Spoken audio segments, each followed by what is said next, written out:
Flying means going to the airport, dropping off your luggage at check-in, maybe buying a coffee in the terminal, and finally taking a seat on a crowded plane. That journey now looks to some travelers like a potential minefield for catching the coronavirus. And that's one big reason so many people have stopped traveling. It's no secret that the travel industry has seen an incredible drop in demand. I think it's important for them to put measures into place that can help travelers feel more comfortable. The crowded spaces, shared surfaces, and necessary human interaction in airports and on airplanes all have the potential to spread the virus between travelers and ultimately between countries. The airport experience, like many of our experiences today, are going to be transformed by these new technological capabilities. So what is the industry doing to make us feel safe again?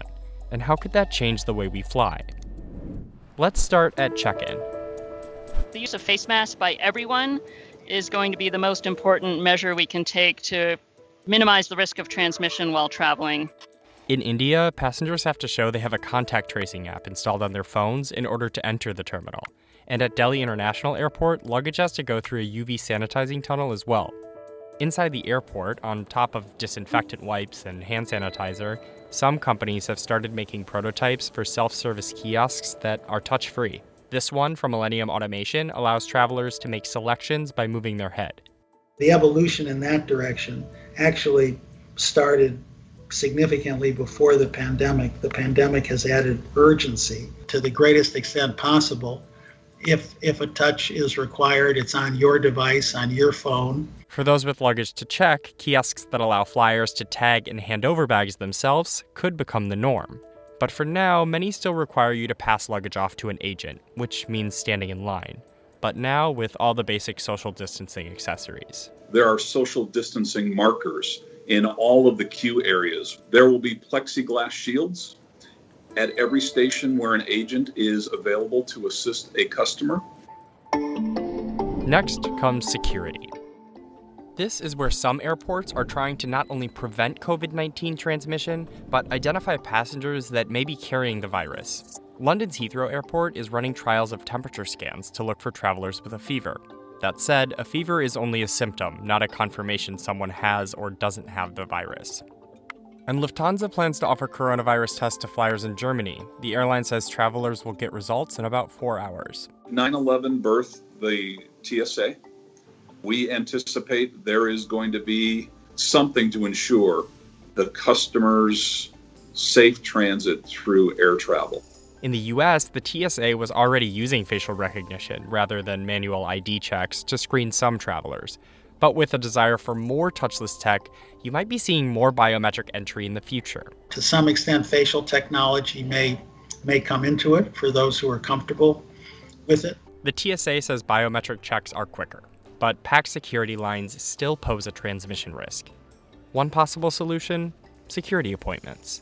Montreal's international airport has allowed travelers to book a time slot online for years, and a similar system could help other airports avoid crowding.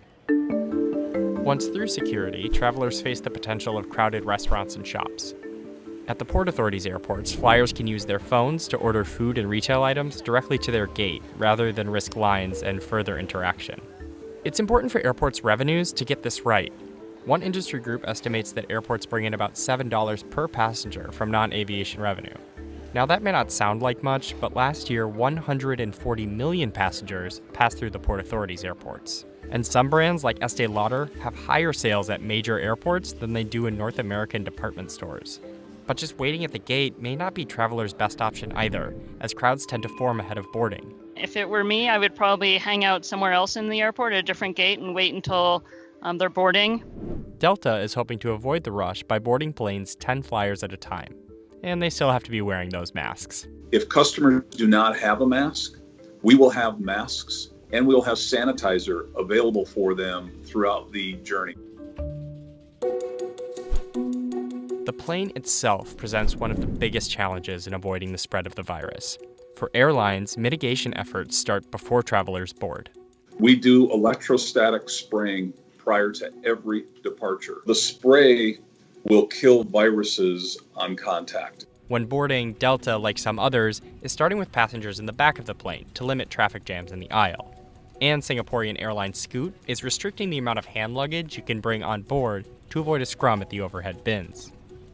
Once seated, travelers will likely have some extra space. Delta has, for now, banned the middle seat and is limiting the amount of passengers on board. No airplane will be dispatched above a 60% seating capacity. So if there are 100 seats on board, no more than 60 customers on board the aircraft. Still, that seating cap isn't in place for all airlines, and some travelers have reported crowded flights.